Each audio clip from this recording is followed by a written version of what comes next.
που αρχίζουν να γαμούν τις κούτες στα κοκόρια, απ' την αυλίδα φύγανε 42 βαπόρια. Πάμε λοιπόν, Μενέλαε, την πούστρα να τη φάμε.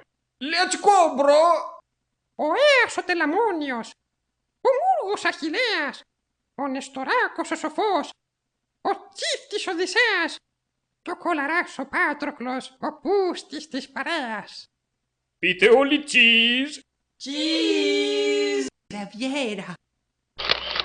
Μαλάκα γαμιέμνονα! Μας πήραν το λινάκι! Κι άλλους του ρεχείρητη, του τρυφυρό μονάκι! Σώπα και εσύ, Μενέλαε, τον μπούστι θα το βρούμε και θα τους δείξουμε καλά πως τέτοιους τους γαμούμε. Ήταν ένα μικρό καράβι, ήταν ένα μικρό καράβι που ήταν αταξιδευτό, που ήταν αταξιδευτό,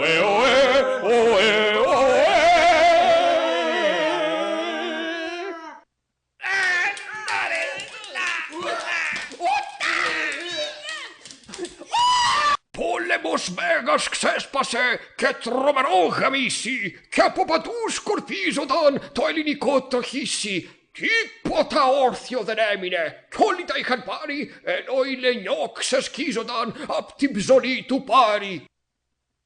Ελάτε στην τρία μας λέγανε! Τα γαμίσετε καλά μας λέγανε.